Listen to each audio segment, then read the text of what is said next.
Vou dar um exemplo de duas empresas que eu visitei. Aí a gente vai para vocês entenderem um pouco na prática como é isso, porque isso parece tão utópico, né? Mas deixa eu dar um exemplo de um negócio um negócio que eu conheci em Denver, era muito interessante. Esse empresário, primeiro ele montou um galpão, ele via, porque assim, aqui no Brasil eu acho que também é assim, né? Não sei aí no Rio, mas eu acredito que em todo lugar é assim, quando você tem, por exemplo, um lixo você quer jogar um vaso sanitário fora, você não joga no lixo lá na frente da sua casa, né?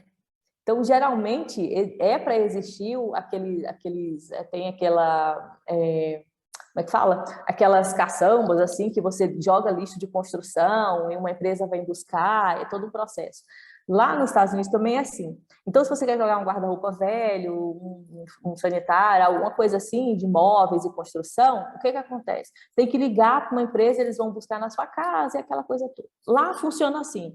E aí ele falou assim, bem, eu vou fazer o seguinte, eu vou buscar essas coisas de graça na casa das pessoas aqui da região. E aí eu vou pegar esse lixo, que era um lixo que, né, iria ser descartado, eu vou triar esse lixo e vou colocar num galpão aqui para as pessoas virem comprar coisas de segunda mão, tipo assim, às vezes a pessoa ia lá e comprava um trinco de uma porta, que ele tirava lá do armário, colocava aquele monte de trinco de um lado, parafuso do outro, maçaneta de porta de outro lado, tampa de coisas assim. E as pessoas iam e compravam aquilo que elas precisavam para fazer, enfim, construções ou fazer as suas reformas, né? Resultado. Ele começou a empregar ali nesse galpão, adivinha quem? Um público que geralmente a gente não costuma dar oportunidade de emprego, principalmente porque a gente tem muito receio, que são as pessoas que estão aí, os ex-presidiários, né? As pessoas que estão naquela fase lá enfim, lá ele tem lá uma fase que eles estão meio que na semi... Não sei se agora... ele contratava essas pessoas, né? Esse grupo. E aí ele passou a ter uma marcenaria, e essa marcenaria que ele começou a produzir móveis com o resto da madeira que ele pegava.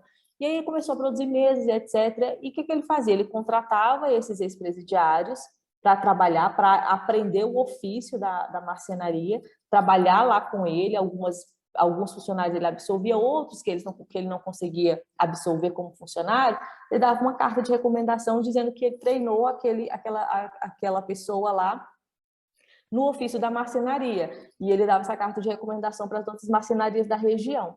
Resultado, enquanto esses ex-presidiários estavam lá trabalhando com ele nesse processo, ele discipulava, né? Ele levava uma palavra, ele dava uma palavra de encorajamento, e nisso ele tem vários testemunhos, né, de conversão nesse processo. Então, esse é um exemplo, né, que nós entendemos, né? Eu sei que parece bem assustador, né? A gente tem que realmente ter cuidado quando a gente vai contratar pessoas assim, mas a gente precisa também entender, aí é que entra o Espírito Santo, a gente entender, poxa, mas essa pessoa eu entendo que eu preciso dar uma segunda chance.